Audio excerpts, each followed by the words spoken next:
Greetings, all of you.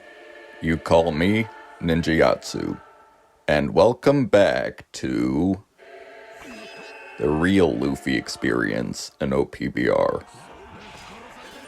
There was a little visual error there as I double-checked to see if I was recording.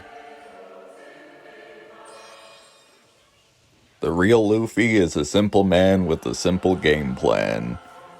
You just sit on treasures and run to other treasures to fill them up as well. And sometimes pointing at people is useful. Not that time. But some enemies get buffs that you just outright remove by tossing skill 1 at them. So characters like Sanji or Kaido, characters that just like to buff up their parameters like attack and defense, he just removes those. Typically, what you want to do is sit on the treasures and fill them up, and hope that an early team boost wins the game. That does happen more often than you would think. I've paired him with Tesero because it's entertainment! And also I need to inflict gold on people. Pretty hard to do because just about the only ways to do it are to attack a person capturing the flag with no traits that stop you from inflicting gold, or hope that they attack into your skill 1 and don't have traits that nullify status effects like that, or buff states.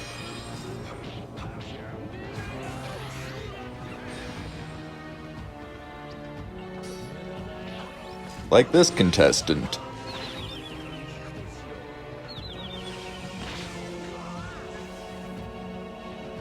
Unfortunately, he doesn't have a way to stop Roger from capturing the flag. Roger's stun trait overrides his gold trait.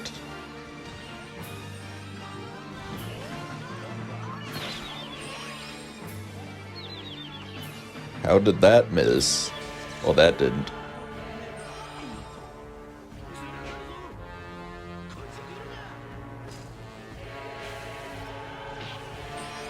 And that's pretty much the only use for his skill 2. You just run from flag to flag. You can't run away from enemies because as soon as they hit you with the normal attack, it pulls you in for the full combo.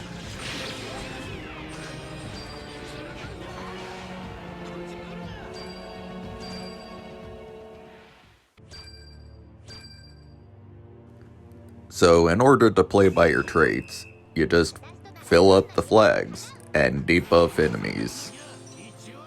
And that is it. That's literally your entire game plan. That's your goal. You can't even defend flags, you just fill them up.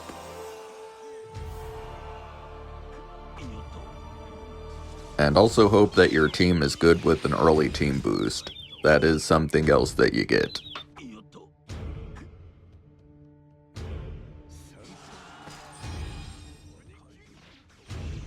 Also, this guy is kind of built like a cockroach. He is hard to kill.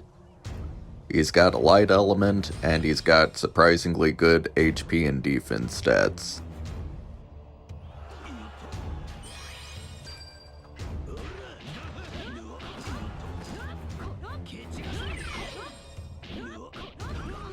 Luffy with defense stacks, target spotted.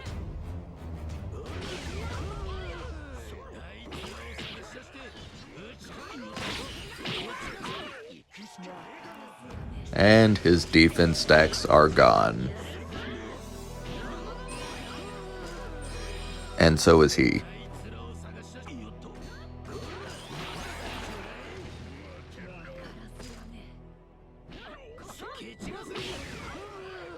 You know, this might be an unpopular opinion, but skills that don't do damage should not be counterable. That's just my opinion.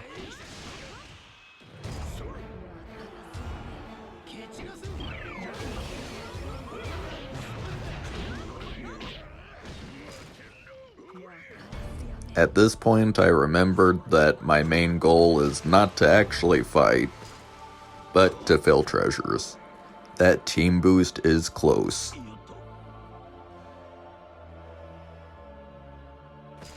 Looks like some of my allies are getting KO'd, which is why a good speed team boost is useful in this instance.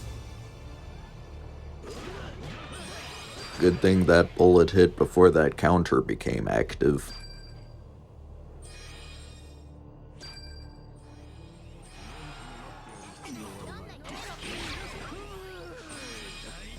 Well, there's an Uta.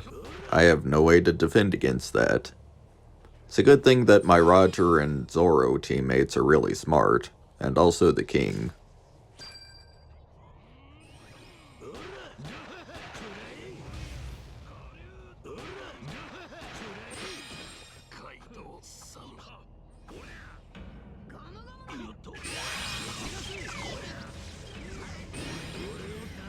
Well, lowering his attack was not enough to survive that.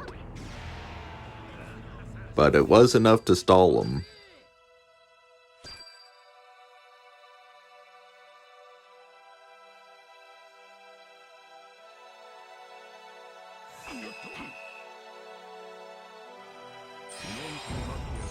Well, that's a bad sign.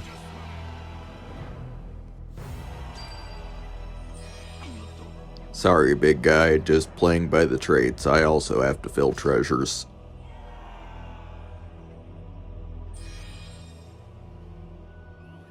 I see an uncaptured treasure on the enemy team. So if I'm fortunate enough, I can sneak past and never mind. He does have a trait that lets him look like an enemy's ally on the minimap.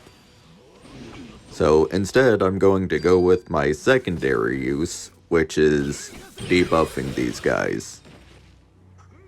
So there went all of Kaido's buffs.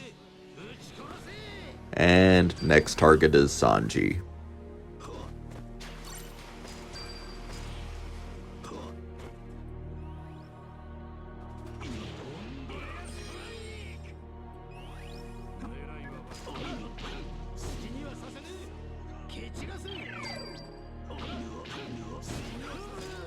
That's why I'm your captain, Sanji. Should have been on my team like Zoro was last game.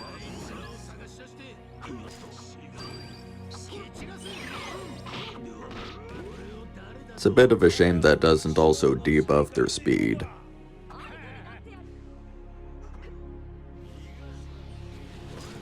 Kaido only nullifies status effects when he's on his own treasure. So that's a giant gold statue.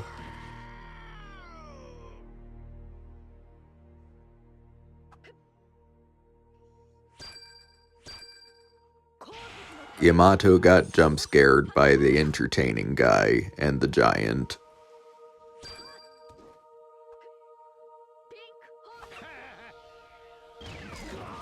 That didn't work as planned.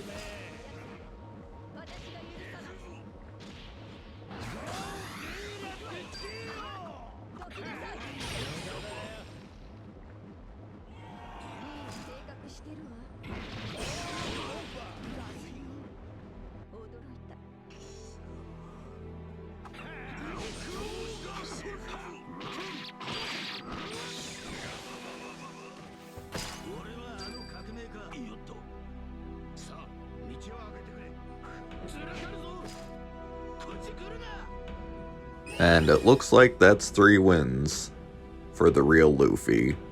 And I want you to like and subscribe. And now to look at the medals. So, I went with the Luffy set and some nice gold damage. For the real Luffy, I gave him just damage reduction with HP and defense. And for the support effects, I get Grand Line, Straw Hat, Pirates, Defender, and Zoan. And here's the title.